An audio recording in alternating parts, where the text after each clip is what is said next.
اس کی جو رپورٹ آئی ہے یہ آپ سب کے لیے بڑا یعنی ہمارے ملکوں کے لیے، غریب ملکوں کے لیے، ڈیولپنگ ورلڈ کے لیے یہ بڑی خوفناک رپورٹ ہے۔ اس رپورٹ کے مطابق ہر سال 1000 ارب ڈالر غریب ملکوں سے اللیگلی منی لانڈر ہو کے یہ امیر ملکوں پہ جاتا ہے اور یہ ٹیکس ہیونز پہ جاتا ہے، جس طرح جو آف شور اکاؤنٹس ہیں۔ اور جو ٹیکس ہیونز میں غریب ملکوں کا پیسہ پڑا ہوا ہے، چوری کا پیسہ، وہ 7000 ارب ڈالر ہے۔ اور اس میں یہ کیسے پیسہ ٹرانسفر ہوتا ہے؟ یہ جو رولنگ ایلیٹس ہیں، جو صاحب اقتدار ہیں، جو یہ غریب ملکوں کے نواز شریف اور زرداری ہیں، یہ وہاں سے پیسہ اپنے ملک سے، کیونکہ چوری کا پیسہ ہوتا ہے تو وہ باہر بھیجنا ہوتا ہے کیونکہ ملک میں وہ نظر آ جاتا ہے، تو جب وہ ملک سے پیسہ باہر بھیجتے ہیں تو وہ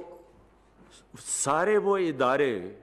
جو اداروں کو چیک کرنا چاہیے یہ چیزیں منی لانڈرنگ کی اور یہ جو السٹ فائنینشیل فلوز ہیں، وہ سارے اداروں کو پہلے وہ کمزور کرتے ہیں۔ جتنے بھی ادارے چیک کرتے ہیں منی لانڈرنگ، یہ ساری ان غریب ملکوں کا جدھر سے پیسہ چوری ہو کے باہر جا رہا ہے، تو وہ سارے ادارے کمزور کرتے ہیں۔ پروجیکٹس ایسے لے کے آتے ہیں، وہ اس لیے نہیں کہ ملک کی ضرورت ہوتی ہے، اس لیے کہ ان میں بڑی کک بیکس ہوتی ہیں، تو mega projects with mega kickbacks, وہ پروجیکٹس اور وہ کک بیک ساری باہر لے جاتے ہیں، لوگوں کو مقروض کر دیتے ہیں، عوام قرضے میں چلی جاتی ہے، وہ قرضے کی قیمت عوام مہنگائی کے ذریعے پھر وہ ادا کرتی ہے۔ اور پھر دوسری چیز یہ کیا کرتے ہیں، یہ جب یہ پیسہ باہر لے کے جاتے ہیں، یہ دوسری چیز یہ کرتے ہیں کہ یہ پھر اس کرپشن کو ایکسیپٹیبل بناتے ہیں معاشرے میں، اس کے لیے میڈیا کو استعمال کرتے ہیں، اور میڈیا کے اندر پھر کیونکہ ان کے پاس کرپشن کا پیسہ اتنا زیادہ آ جاتا ہے، وہ پھر اداروں کے اندر بھی چلتا ہے، ہر اداروں میں لوگوں کو خریدتے ہیں، میڈیا کے اوپر چلتا ہے، میڈیا ہاؤسز پہ چلتا ہے، جو سب سے بڑا ڈیمیج کرتی ہے کہ اس قوم کی morality ختم کر دیتی ہے، ایکسیپٹیبل کر دیتی ہے، کرپشن کو بری چیز ہی نہیں سمجھتے۔ پھر ایسے فریزز آ جاتے ہیں کہ جی اگر کھاتا ہے تو لگاتا بھی ہے، اور یا ایک زرداری سب پہ بھاری، کہ ایک آدمی کرپشن کے پیسے سے لوگوں کو خریدتا ہے، اس کی کوئی بڑی چلاکی اور انٹیلیجنس اور اس کی سیاسی بصیرت کے اوپر وہ چلا جاتا ہے۔ یعنی کرپشن کو جو سب سے بڑا ڈیمیج ہوتا ہے کہ کرپشن کو ایکسیپٹیبل کروا دیا جاتا ہے، اور پھر ہوتا کیا ہے کہ ایک قوم کی جو اخلاقیات ہوتی ہے اس کو ڈیمیج کرتے ہیں۔ جو سب سے بڑا ڈیمیج ہوتا ہے کہ ایک ملک کی morality جب ختم ہو جائے، اور جب ملک کی morality ختم ہوتی ہے تو وہ ملک انصاف نہیں کر سکتا۔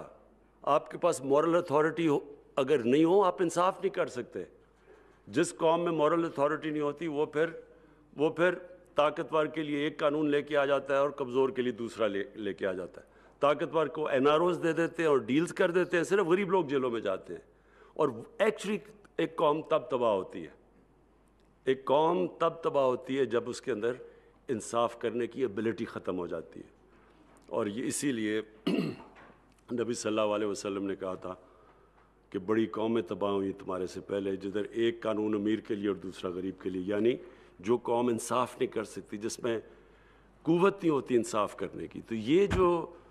جو پیسہ نکلتا ہے غریب ملکوں سے، یہ نکلتا اس لیے ہے کہ یہ سارے جو چیکس اور بیلنسز ختم کرتے ہیں، morality ایک قوم کی ختم کرتے ہیں،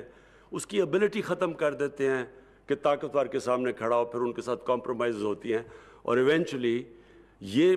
ایک قوم اوپر نیچے جاتی ہے۔ تو جرمنی تباہ ہو گئی تھی سیکنڈ ورلڈ وار میں، جاپان 2 ایٹم بمز ایک ملک کے اوپر گرے، اور وہ اس کا کیا حال تھا، دونوں کھڑے ہو گئے پھر سے۔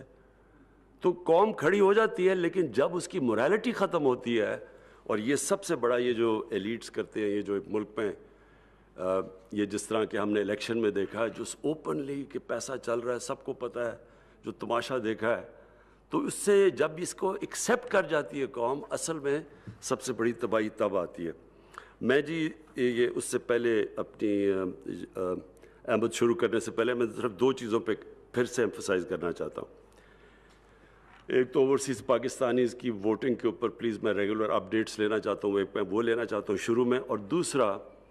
کہ جو EVM مشینز ہیں، ہمیں اب کلیئر ہو جانا چاہیے کہ پاکستان میں جس طرح کے الیکشنز ہیں یہ ہم اب نہیں کر سکتے۔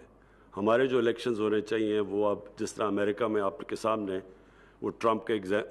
الیکشن کی مثال ہے کہ جتنی بھی کوشش کر لی ایک چیز نہیں وہ ڈھونڈ سکا کہ وہ کوئی کہہ سکے کہ جناب الیکشن میں دھاندلی ہوئی ہے، ادروائز وہ سارا الیکشن انال ہو جانا تھا۔ تو ہمیں اب پاکستان میں ایک ٹرانسپیرنٹ الیکشن کے لیے EVM مشینز ٹیکنالوجی کا استعمال کرنا چاہیے، اور میں اس کی ریگولر اپڈیٹس لوں گا، کیونکہ میں کیبنٹ کے اوپر میں چاہتا ہوں ہمیں اپڈیٹس ملیں اس کے اوپر کیا پروگریس چل رہا ہے، کیونکہ یہ نہ ہو کہ ہم پھر کہیں کہ جی جب ٹائم آئے جی ہم تیار نہیں ہیں ٹیکنالوجی کے لیے۔ تو میں ان 2 کی اپڈیٹس لوں گا۔ احمد پلیز اب ایجنڈا شروع کریں۔